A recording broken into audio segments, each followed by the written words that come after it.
आज हम पढ़ने वाले हैं आखेट खाद्य संग्रह से भोजन उत्पादन अर्थात ये जो पार्ट है अपना पूरा का पूरा डिपेंड है आपके आरंभिक मानव के ऊपर। आरंभिक मानव के ऊपर डिपेंड है ये पूरा पार्ट। प्रारंभिक जो मानव है, अगर बात करें इसके क्रमिक विकास की, ये जो मानव है प्रारंभिक मानव, अगर इसकी क्रमिक विकास की बात करें तो साथियों मानव जो है इसे किस नाम से जाना जाता था? तो मानव जो है इसे पुरातत्वविदों ने नाम दिया होमो।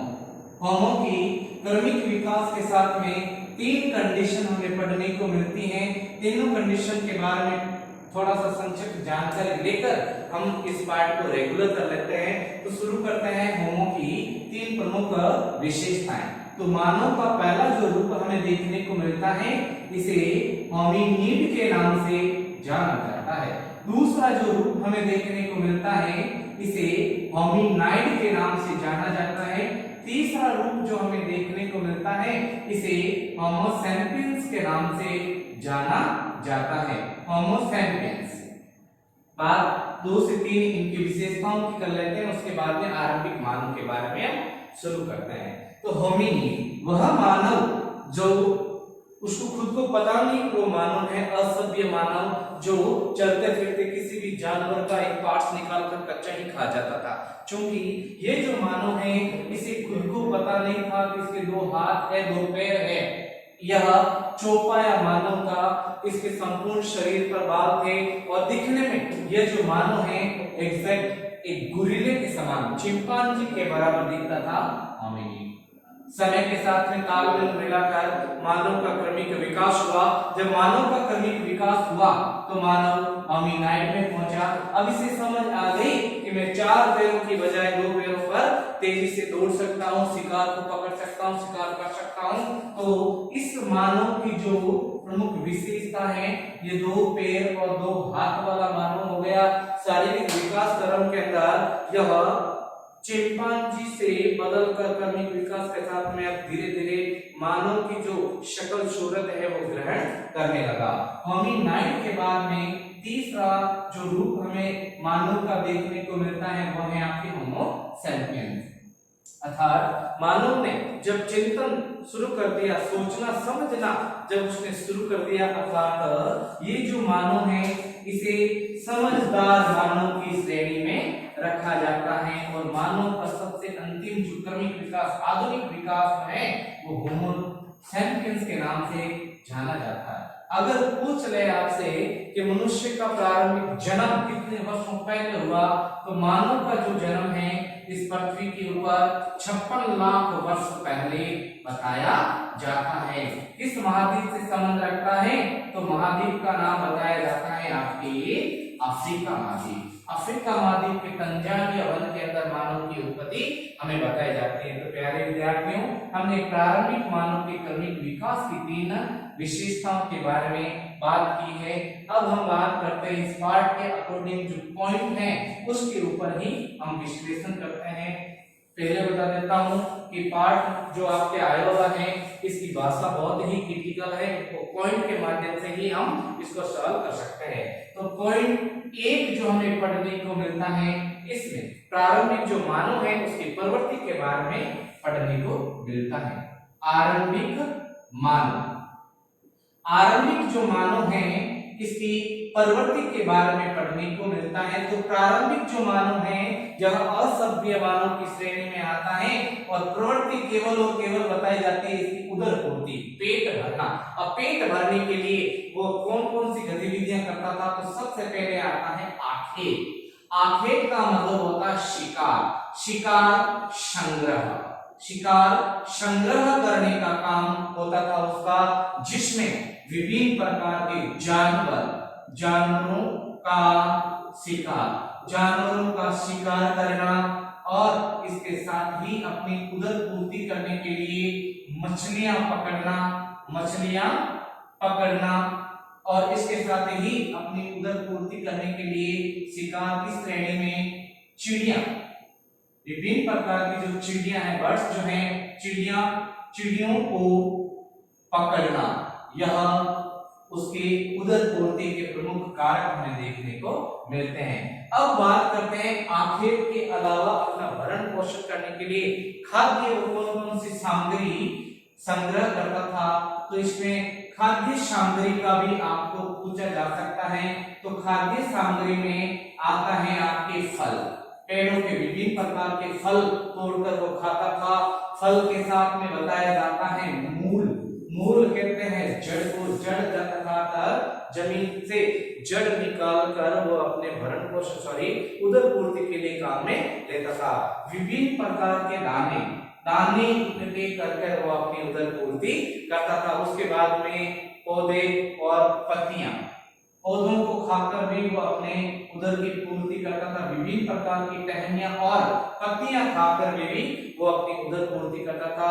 एग्जैक्ट ये जो मानव का रूप हमें देखने को मिलता है असभ्य मानव, जिसका किसी भी प्रकार से सभ्य मानव से जुड़ाव नहीं देखने को मिलता है। और इनके अलावा विभिन्न प्रकार के जो पक्षी हैं उनके अंडे खाकर यह अपना उदर पूर्ति करता था।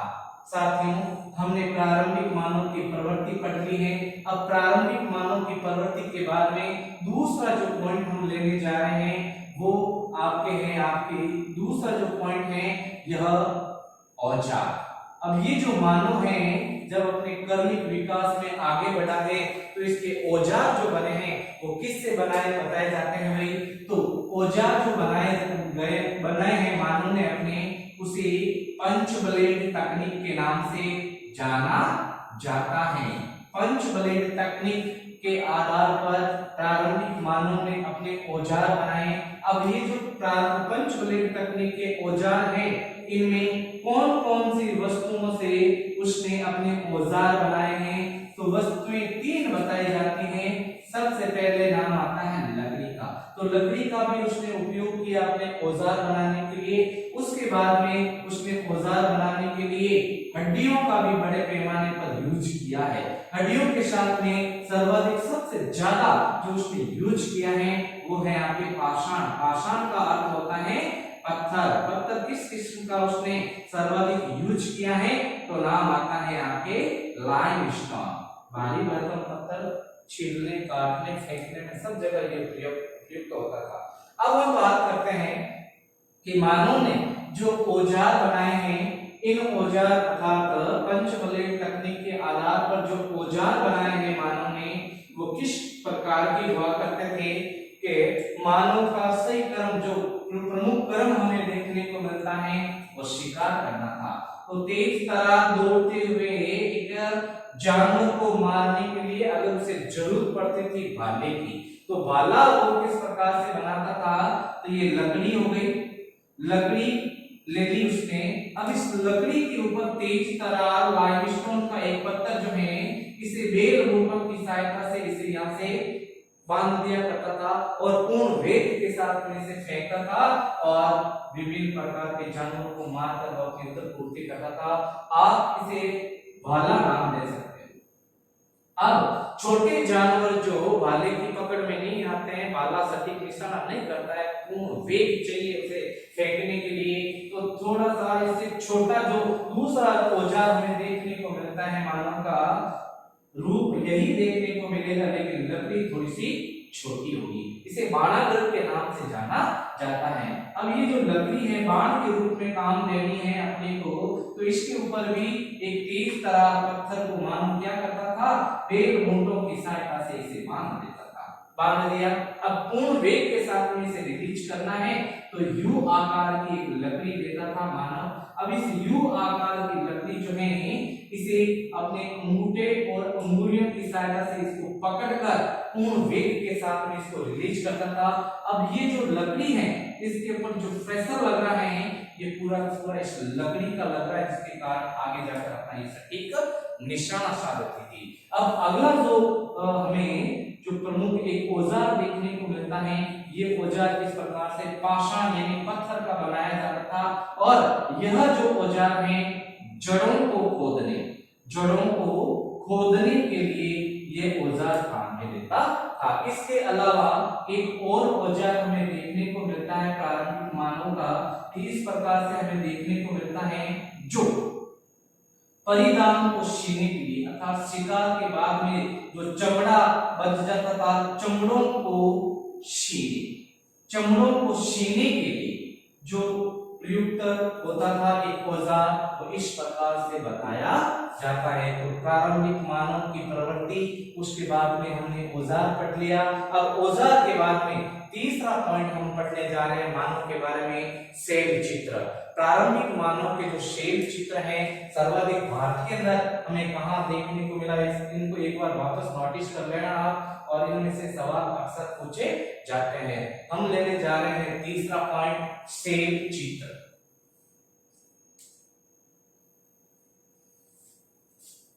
शैल चित्रों में किन किन रंगों का प्रयोग किया गया था, रंग किस प्रकार से बनाए जाते थे, और शैल चित्र बनाने का काम क्यों करता था मानव, हम ये जानकारी ले लेते हैं पॉइंट संख्या 3 के माध्यम से।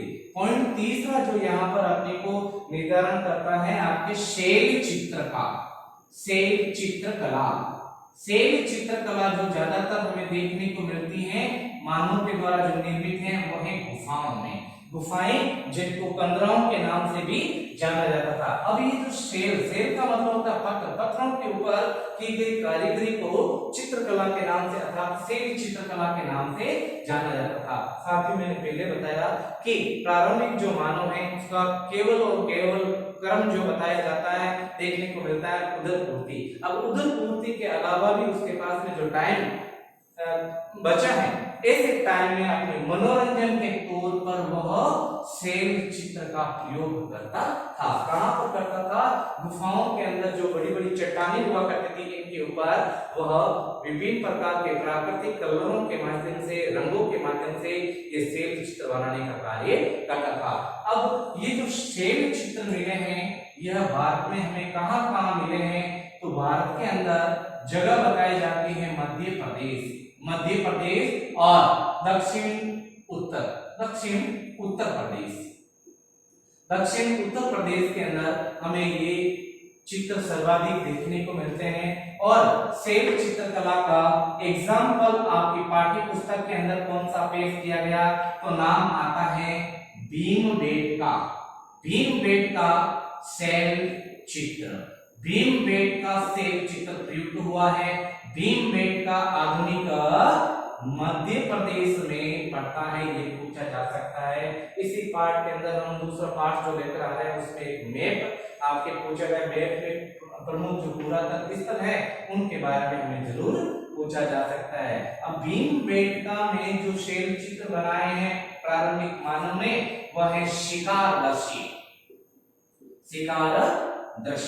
अब शिकार का जो दृश्य हमें देखने को मिलता है इस मानव का कि एक व्यक्ति जो है जो बड़े वेग के साथ में अपने हाथ में पकड़ा हुआ एक भाला जो तेज तरह किसी हिंसक जानवर के ऊपर फेंककर उस जानवर को मारकर अपनी उदर पूर्ति करता था। यह चित्र हमें कहां देखने को मिलता है, भीमबेटका में यह चित्र हमें देखने को मिलता है। अब हम बात करते हैं कि शैल चित्रों के अलावा अगला पॉइंट है आपके आग के अवशेष हमें कहां से प्राप्त होते हैं, यह सवाल पूछा जा सकता है। तो अगले वीडियो के अंदर एक मैप आएगा, मैप में जो जगह पूरा स्थल है उसमें एक जगह का नाम बताया जाता है कुरनूल की गुफाओं से हमें आग के अवशेष देखने को मिलते हैं। और जब पुरातत्वविद या आर्कियोलॉजिस्ट के द्वारा जब इसका उत्खनन किया गया है आपके कुरनूल की गुफा से, तो यहाँ से जो साक्ष्य है राख के अवशेष हमें प्राप्त हुए हैं। अब हम बात करते हैं कि प्रारंभिक मानव जो है आग को क्यों इस्तेमाल करता था, क्यों काम में लेता था, आग का प्रयोग कहां करता था, क्योंकि ये भी पूछा जा सकता है कि आग का जो आविष्कार है वो कैसे हुआ। दो पत्थरों को आपस में टकरा कर जो चिंगारी निकली है उसको घास-फूस पर लगाकर आग का आविष्कार किया गया था। सुनिए, अब आग का जो उपयोग है प्रारंभिक मानव कहाँ किस रूप में करता था? नंबर 1, मांस को भूनने, मांस को भूनने के लिए, मांस को भूनने के लिए आग का उपयोग करता था।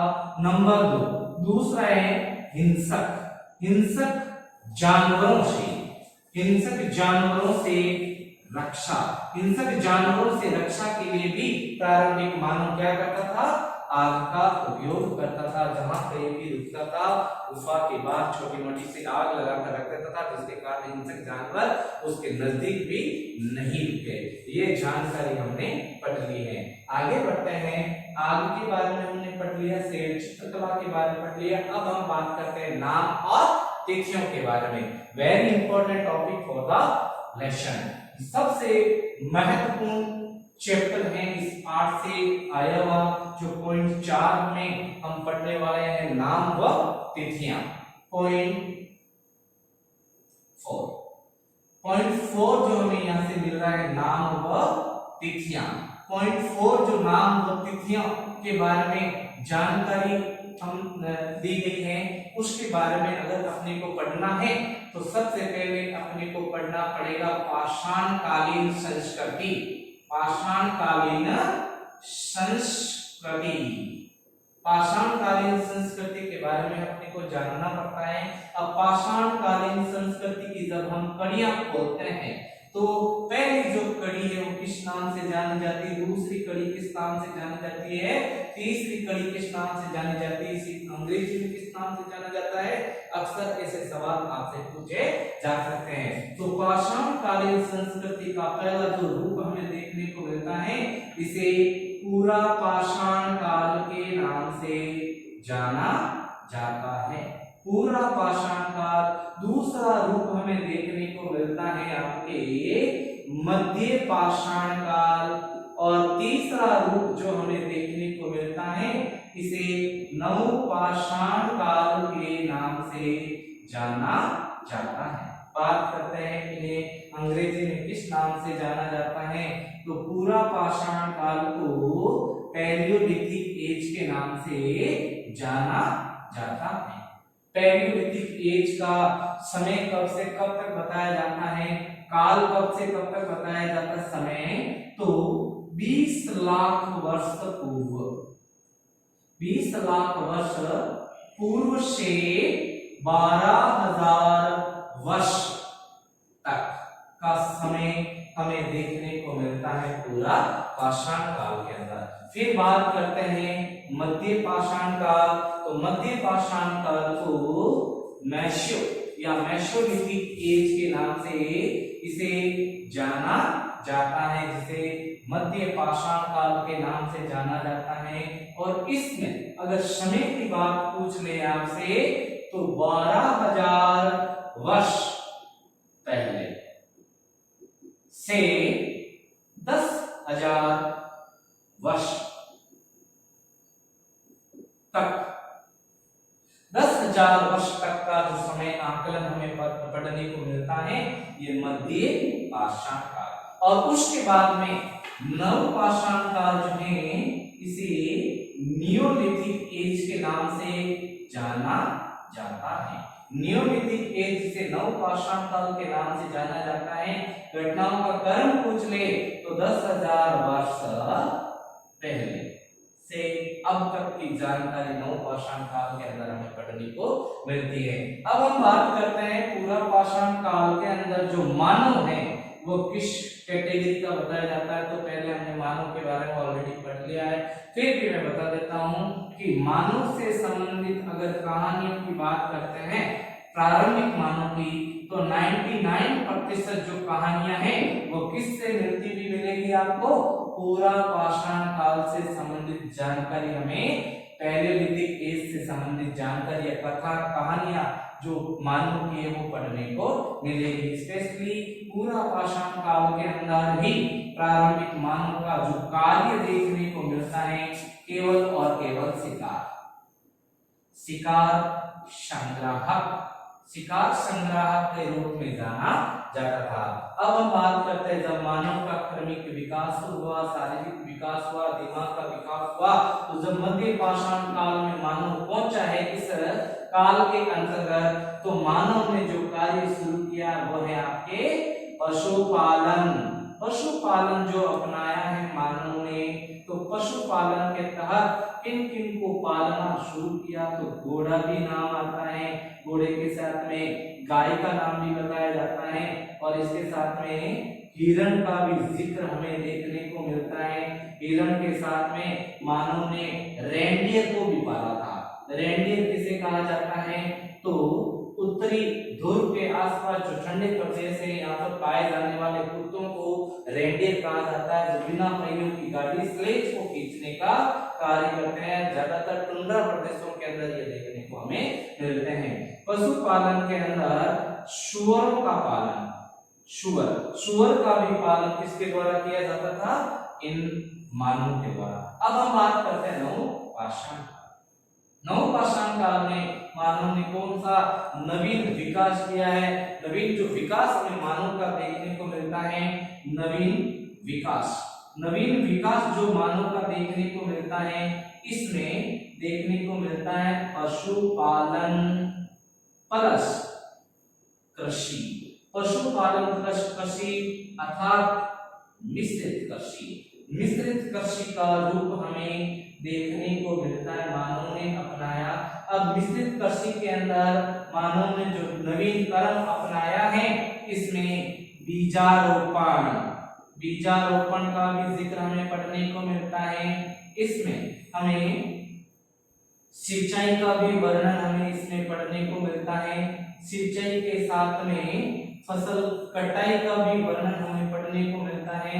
और इसके अलावा अगर देखें तो खाद्य संग्रह, जो फसल पककर तैयार हो जाती है उसका भी वर्णन हमें इसके माध्यम से हमें देखने को मिलता है।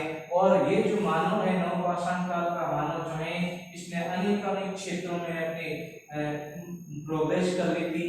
जैसे मिट्टी के बर्तन बनाना वो शुरू कर गया है।